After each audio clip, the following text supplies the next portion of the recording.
Sit with it. What does safeguarding youth really mean in participatory grantmaking? Let's slow this down. Let's sit with the word safeguarding.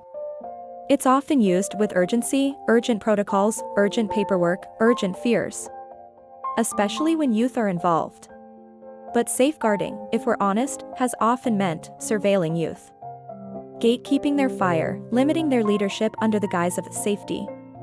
Now place that next to participatory grantmaking, where the promise is to shift power, to center those with lived experience, to let communities lead.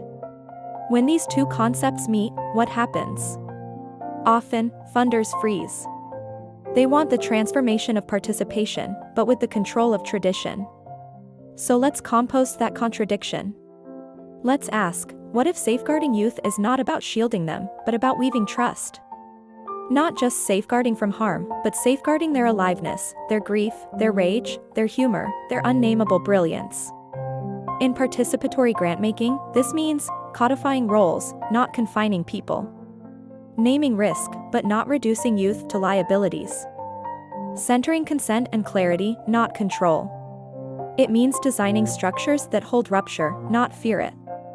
It means preparing staff not just to prevent harm, but to metabolize trauma with youth, not for them. And yes, this includes board members too. Because safeguarding isn't just an operational task. It's a governance practice. Board members aren't just custodians of fiduciary responsibility, they're stewards of relational integrity. When a board asks, "What's our liability?" they might also ask, "What's our capacity to hold youth in systems of care, not control?" When a board approves budgets, do they fund trauma support and translation services, or just compliance trainings?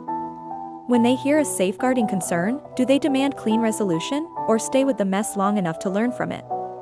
Board members help set the pulse. If they relate to safeguarding as paperwork, everyone downstream will do the same. But if they relate to safeguarding as a living practice, as tending the soil where youth voice becomes rooted, they become part of the weave, not just the wall. So we ask you, are you safeguarding the process, or are you safeguarding the status quo? Are you protecting youth, or protecting your institution's comfort? Let's sit with those questions, not to solve, but to soften. Thank you for listening to this episode of Sit With It. Reflections from the Participatory Edge.